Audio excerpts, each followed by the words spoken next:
Finally, we have the Gauntlet Interceptor, the police car, Dodge Challenger police car.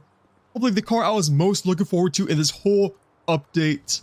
And along with it, we do have the Vincent mission. Amazing. If you didn't play that already, go play it. It is 100% worth it. And you do get the trade price for the Gauntlet Interceptor.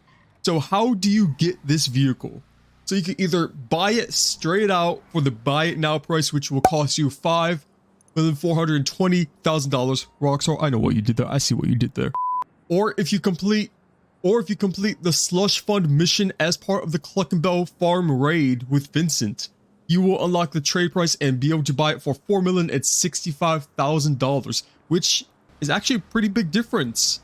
So if you are kind of low on money, I would complete it just because it's a fun mission anyways, but also that is a pretty big discount. But you guys know I'm going to buy it straight out like this. Full price, so leave a like if you enjoy me doing this for you guys, because I have to make a video on this vehicle right now. It is amazing. So let's get into the customization before we go out and test it ourselves. I just like to do a casual testing on the top speed track and my own custom racing track. Obviously, I'm not going to be 100% on it.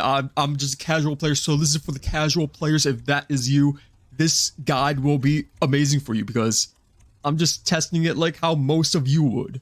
So with looks, this is basically a copy and paste with a Gauntlet Hellfire, which is a good looking vehicle. It's very realistic to the real life comparison of the Dodge Challenger, but this is really just a copy and paste, but with a little bit, the speed is a little bit slower.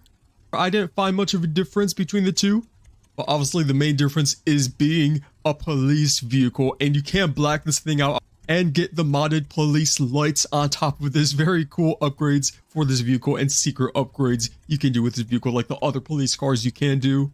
Now it doesn't have any Amani tech, and I keep on saying these police vehicles are the ones that out of every vehicle need to have Amani tech. Why do these not have Amani tech on them already stock?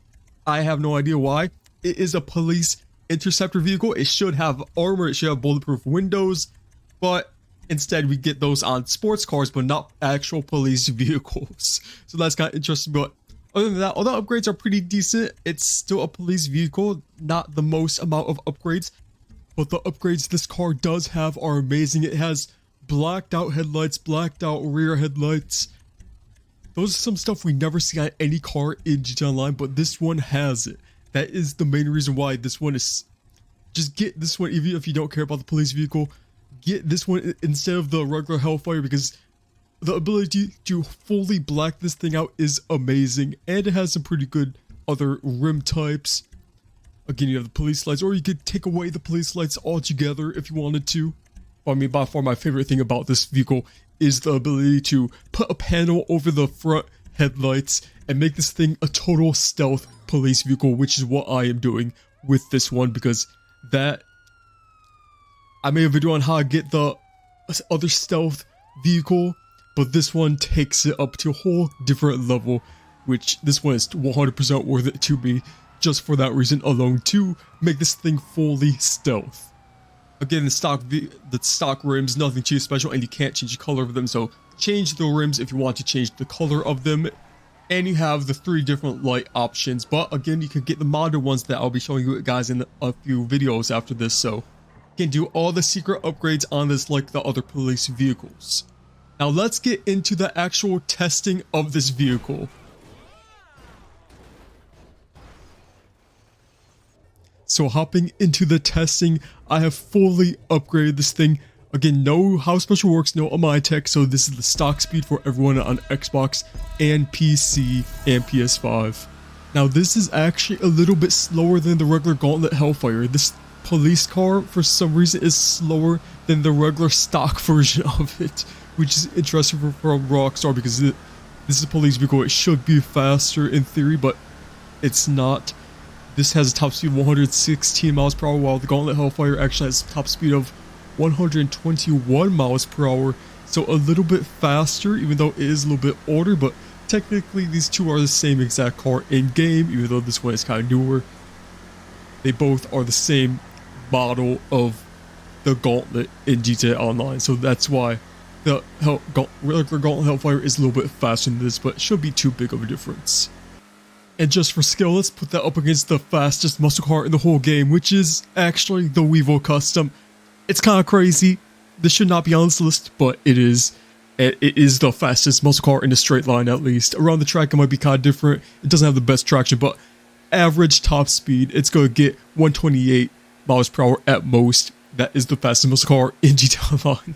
So it's a pretty big difference. You're not going to be catching a Weevil Custom with this, but most of the stock muscle cars are near the top anyways. So the Gauntlet Hellfire is number one of all the stock regular ground vehicles without any missiles or any of the Arena War vehicles.